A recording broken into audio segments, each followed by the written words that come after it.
Welcome back. So here we are at the conclusion of activity 1.7.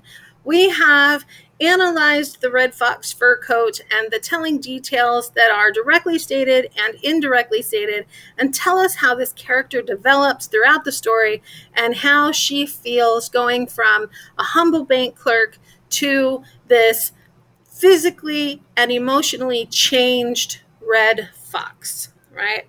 Now, I want to look at the appreciating the author's craft, because this is going to be our primary focus during our live session. I want to go ahead and spend some time on these and kind of guide you through answering them so that you have notes and ideas to share with the rest of the class during our meeting. So looking at the first one, this is about diction. So diction is the word choice an author makes. Why does Giselle use the word reincarnating instead of transforming in the last paragraph? So it's going to require you to go back up to the last paragraph of the story, which is paragraph 19, and reread it so that we know what she's talking about. So let's just read this paragraph together. "Goodbye then, and thanks," she said, rushing out of the shop, afraid that time was getting short and that people would stop in alarm to stare at her, because suddenly the impulse to go down on all fours and simply run was too strong. Reincarnating her body, rediscovering her animal body. And as she left the city behind her and simply fled, it took an almost superhuman effort to get into her car and drive to the edge of the forest, keeping tight control of her body, keeping tight control of her tremulous body for just one more minute before that slam of the door, the first genuine leap on feet, free at last, shaking her back and her tail, sniffing the air, the ground, the wind, and with a howl of pleasure and joy, plunging off into the depths of the forest. So notice this word reincarnating here. What she's asking, or what the SpringBoard book is asking us, is why does the author choose that word instead of transform, right? Reincarnation is much more like rebirth or being born in a new body, right?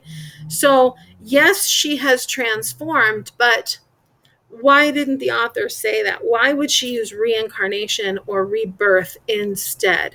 So reincarnating, being born again into a new body, is really what's happening here, right? We saw the physical transformation and the emotional transformation, but we also still see the body and the physical body of the human bank clerk, right? She's driving the car to the forest. She's speaking, human words to other people.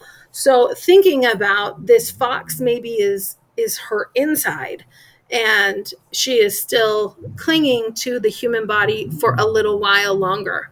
All right, so thinking about that, go back to that question, jot some notes down that we can discuss in our live session, because I want to hear your ideas too.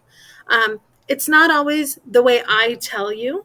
Reading is a 3-part process or a 3-part relationship. There are the words the author chooses, and the author brings him or herself into the story by choosing those words. And they have an intent that they want you to feel. There are the words themselves. The words reincarnate and transform, those words have their own dictionary definitions that we recognize and attribute to the story to help give it meaning. And then there is the meaning we bring to it.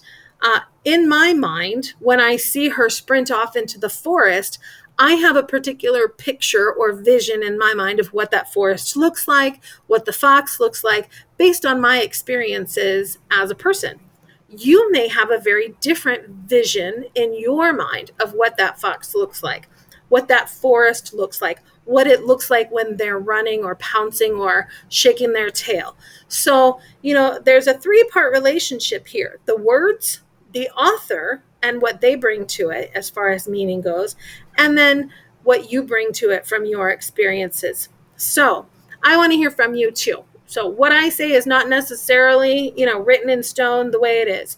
We all have our own interpretation. Literature can be interpreted in many ways. So that's question number 1. The second bullet there under appreciating the author's craft, how does Giselle plant seeds from the very beginning of the story to indicate that the bank clerk is destined to return to her foxy self?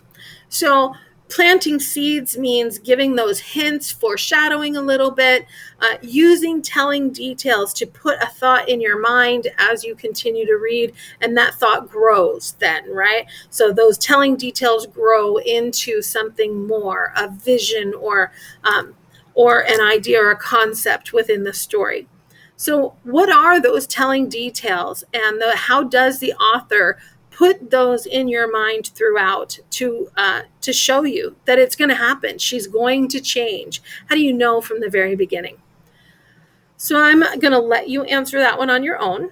And then the last one I wanted to give you a little bit of assistance with by typing this question in here for you to see. The question asks, revisit the essential question about telling details. What are some of the telling details that contribute to the meaning of the story? So going back to the essential questions, they always appear in the activity at the very beginning of the unit. So in this case, 1.1. And the essential question they're talking about asked, how do telling details work together to convey meaning? So all these details together create a theme or a message or a meaning that the author is trying to communicate. So what is the point of the story? We have this story about a humble bank clerk who is working her job, doing her job. She goes out one day, she sees a coat in a shop window, she's inspired, she's awe-stricken, and suddenly she wants this coat.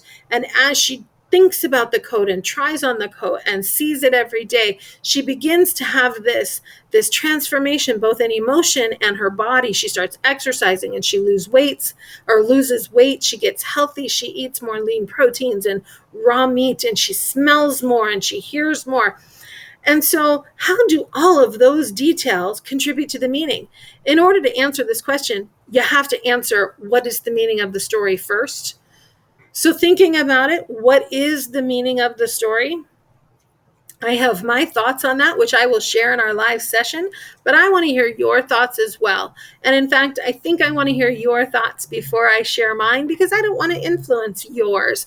As I said, literature can be interpreted in many different ways, and there isn't a right or wrong here, as long as you can back it up with evidence from the text. So I want to hear what you think the meaning of this story is, and then I will share with you what I think it is. So until next time, until our live sessions, thank you for tuning in to all 3 videos. Please make sure that you have some answers written in your book or in the digital program, so that when we do have our discussion, you have some notes to go back to and you can contribute. All right, you guys, thank you so much for your hard work, and I will see you next time.